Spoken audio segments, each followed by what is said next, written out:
امریکی صدر Donald Trump نے غزہ کی پٹی پر طویل عرصے تک قبضہ کرنے کا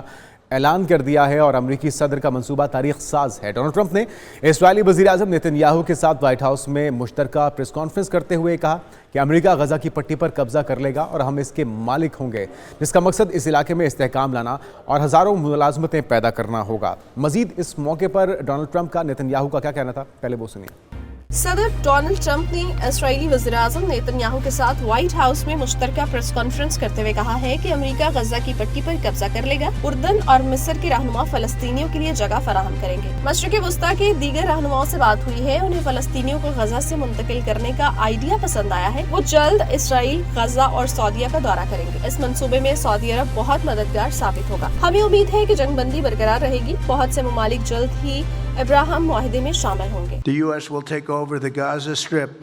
and we will do a job with it too. We'll own it and be responsible for dismantling all of the dangerous unexploded bombs and other weapons on the site, level the site and get rid of the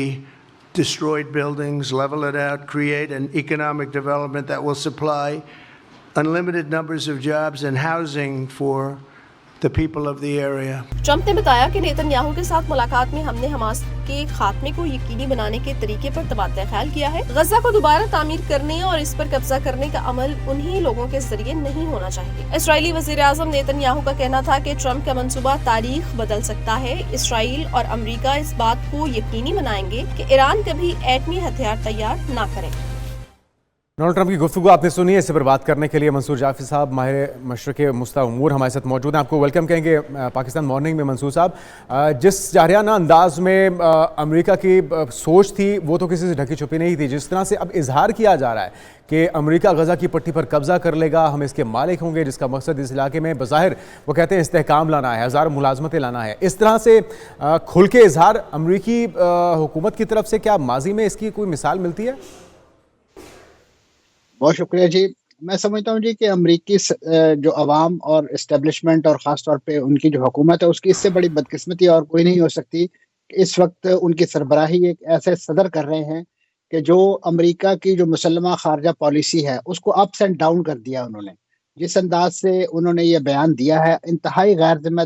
دارانہ، انتہائی خطرناک اور انتہائی ناقابل عمل بیان جو ہے انہوں نے دے کے نیتن یاہو کو اپنے ساتھ بٹھا کے انہیں تو خوش کر دیا ہے، لیکن میں سمجھتا ہوں پوری دنیا کو انہوں نے اس بیان کے بعد ناراض کر دیا ہے۔ آپ دیکھیے کہ عام طور پہ پوری غزہ کی جنگ میں خاص طور پہ عرب دنیا بالخصوص سعودی عرب کی طرف سے رد عمل بہت محتاط آتا رہا ہے، لیکن یہ ایک ایسا واقعہ تھا کہ اس کے بعد صبح 4 بجے کے وقت پہ یہ بیان یعنی سعودی وقت کے مطابق آیا ہے، تو عین اسی وقت جو ہے اگلے ہی لمحے جو ہے سعودی عرب کی طرف سے اس کی دو ٹوک انداز میں ریجیکشن جو ہے، اور اس کے بعد ایک سلسلہ ہے احتجاج کا، مذمت کا، اور اس ناعاقبت اندیش سوچ پر ماتم ابھی بھی جاری ہے۔ تو میں سمجھتا ہوں یہ ڈونلڈ ٹرمپ کی طرف سے کم از کم ایک اپنے ہی جو انتظامیہ ہے، اپنے ہی جو امریکی سوچ ہے، اور خاص طور پہ وہ سوچ کے جس کا بڑا چرچا کیا جاتا ہے جمہوریت کے عنوان سے اور دیگر انسانی حقوق کے حوالے سے، اس پر ہی ایک خود کش حملہ کر دیا ہے۔ اور اس کے بعد ان کا یہ فرمانا کہ اس علاقے کو ہم ایک ڈیمولیشن سائٹ کے طور کے بعد میں ڈیولپ کریں گے اور اسے ایک ایسا یعنی خوشحال علاقہ بنائیں گے، بنیادی طور پہ تو وہ امریکہ نے جو ایک اسلحہ فراہم کیا تھا اسرائیل کو، اور اس نے جس بڑے پیمانے پہ اس کی یہاں بارسر برسات کی ہے، تو اس کے بعد یقیناً یہاں پہ بہت سارے ان ایکسپلوڈڈ بامبز ہیں، اور ماضی میں اسی نوعیت کے ان ایکسپلوڈڈ بامب جو ماضی کی جنگیں ہوئی ہیں انہیں ہی وہاں کے مزاحمتی تنظیموں جو ہیں۔ لیکن منصور صاحب، مخالفین تو مخالفین، مسلمانوں کے تو بڑا ہی واضح ان کے قرآن پاک میں بھی ہے کہ یہود و نصارہ آپ کے دوست نہیں ہو سکتے، تو ہم تو ان کے مخالفین میں سے ہیں۔ جو جارحانہ انداز ڈونلڈ ٹرمپ اپنائے ہوئے ہیں ان کے شر سے تو لگ رہا ہے کہ ان کے اپنے اتحادی، ان کے اپنے دوست بھی محفوظ نہیں ہیں، تو اس کے اثرات آنے والے دنوں میں کیا دیکھ رہے ہیں آپ؟ یقیناً جی، انہوں نے جس انداز سے اس نہ صرف مڈل ایسٹ کو بلکہ کینیڈا کو، میکسیکو کو، پاناما کو بلی کرنے کی کوشش کی ہے، اور اب اس کے بعد وہ تائیوان کی طرف آگے بڑھا رہے ہیں، اور اسی طریقے سے چین کو بھی دھمکیاں دے رہے ہیں۔ تو انہوں نے پوری دنیا کے خلاف میرا خیال جنگ مول لینے کا جو ہے وہ تہیہ کر رکھا ہے۔ اور ابھی آپ دیکھیے کہ جیسے یہ میکسیکو ان لوگوں کی طرف سے رد عمل آیا ہے، تو اس کے بعد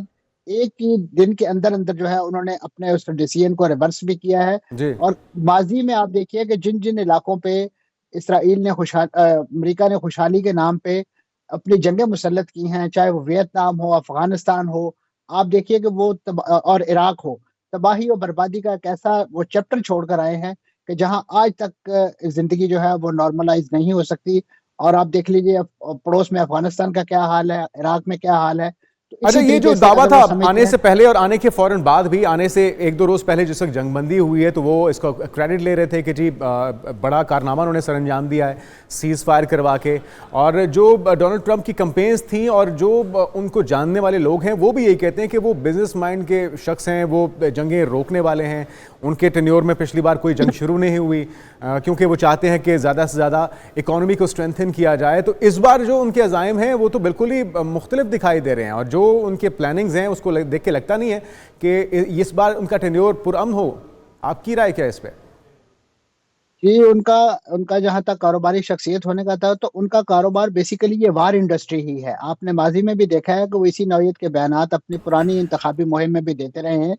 کہ ہم فلاں کو اس لیے پسند کرتے ہیں، مڈل ایسٹ کو اس لیے پسند کرتے ہیں کہ وہاں کے لوگ ہم سے اسلحہ خریدتے ہیں اور اس سے ہماری فیکٹریاں چلتی ہیں اور اس سے ہماری جو ہے عوام کو یہاں جابز ملتی ہیں، ان کے لیے صحت اور سلامتی کے مواقع پیدا ہوتے ہیں. تو امریکہ اپنے عوام کی خاص طور پہ اس نوعیت کے جو کاروباری شخصیات ہیں وہ اپنے عوام کی ویل بینگ کے لیے یقیناً اپنی اس وار انڈسٹری کو بھی فلورش کرنا چاہتے ہیں. اور آپ نے دیکھا ہے کہ غزہ جنگ کے موقع میں جب خود فلسطینی یونیورسٹیوں کے اندر احتجاج ہوا تو وہاں سے یہ انفارمیشن بھی سامنے آئی کہ کس طریقے سے بعض جامعات نے تعلیم اور تحقیق کے نام پہ اسرائیل کی وار انڈسٹری کے اندر اپنے اپنے انڈومنٹ فنڈ لگائے ہوئے ہیں، اور اس کا مقصد صرف اور صرف اسرائیل کی اس وار انڈسٹری کو، اور اس پر امریکہ بھر میں شدید احتجاج ہوا جس کے بعد جی ہاں، یقیناً آپ نے دیکھا کہ جی، اور وہ اس میں دنیا کی دیگر آواز بھی احتجاج کی شامل ہوگی. بالکل، اس میں تو بنیادی طور لاکھوں کی پہ تعداد میں، ڈونلڈ ہزاروں کی تعداد میں اسٹوڈنٹس بھی موجود تھے. ابھی ہم دیکھ رہے ہیں اس حالیہ بیان کے بعد، آپ نے سعودی عرب کا تذکرہ کیا، MBS کے بیان کی بات کی، آسٹریلیا کی حکومت ہو گئی، جرمنی کی حکومت ہو گئی. تو یہ وہ ساری حکومتیں ہیں جو کہ پہلے ہم نے دیکھا امریکہ کے موقف کی تائید کرتے تھے، لیکن اس طرح کے عزائم کے بعد تو وہ بھی ان کے ساتھ نہیں کھڑے ہوئے. تو آپ کو کیا لگتا ہے کہ آنے والے دنوں میں امریکہ اپنے مخالفین کی تعداد میں بہت بڑا اضافہ کرنے جا رہا ہے اپنے اقدامات کی وجہ سے، اپنے عزائم کی وجہ سے؟